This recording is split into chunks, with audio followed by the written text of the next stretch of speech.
जुलाई मास हेउछि mean राशि पाई आत्मविश्वास एवं उन्नतिर मास हेबो। बंधुगण नमस्कार, मु देवेश दास आपनकु स्वागत करुछि मो चैनल मस्ती टाइम को।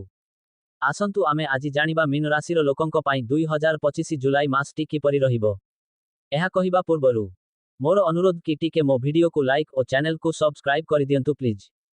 बंधुगण ध्यान दियंतु 2025 जुलाई मास मीन राशिर लोकंक पाई आत्मविश्वास एवं उन्नतिर मास हेबो। एही मास आपनक जीवनर विभिन्न क्षेत्र में मिश्रित फलाफल आनिबो। कैरियर एवं व्यवसाय चाकिरी रे स्थिरता रहिबो। आपनकु आपनक परिश्रमर फल मिली पारे एवं नियुक्त व्यक्ति मानकु पदोन्नति किंबा दरमा वृद्धि हेबार संभावना अछि। नुआ सुजोग जदि आपण चाकिरी बदलाइबाकु चिंता करूछंती तेबे एही मासरे आपनकु नुआ सुजोग मिली पारे।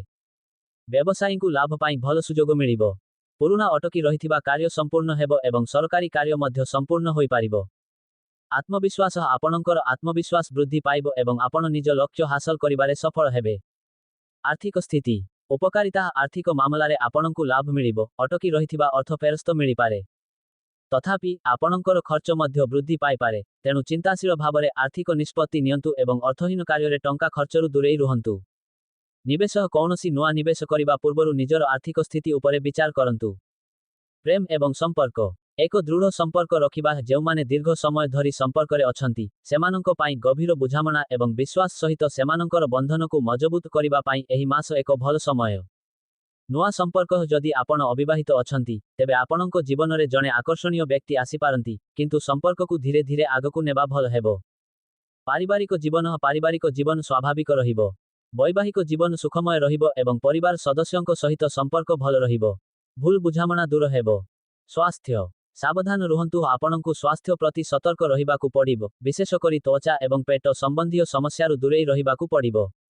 जीवनशैली निजर शारीरिक और मानसिक स्वास्थ्य प्रति ध्यान दियंतु। मसलायुक्त खाद्यरु दूरेई रुहंतु। प्रतिकार आत्मविश्वास बजाय रखिबा पाई आत्मविश्वास निर्माण कार्यकलापरे नियोजित हुअंतु। मानसिक स्थिरता पाई नियमित व्यायाम करंतु। पारिवारिक एवं प्रेम संपर्करे संवेदनशीलता एवं बुझामणा प्रवर्तन करंतु। आपणंको पिलामानंको सहित खोलाखोली एवं सच्चोटतार सह कथाबार्ता करंतु। क्रोधरु दूरेई रुहंतु। मैदारे चीनी मिसाई पिंपुड़ींकु खाइबाकु दियंतु। मोटामोटी भावे जुलाई मास हेउछि मीन राशि पाई प्रगति एवं उन्नतिर मास। जदि आपण बुद्धिमान भावरे कार्य करंती एवं निज स्वास्थ्यर जत्न नियंती। धन्यवाद।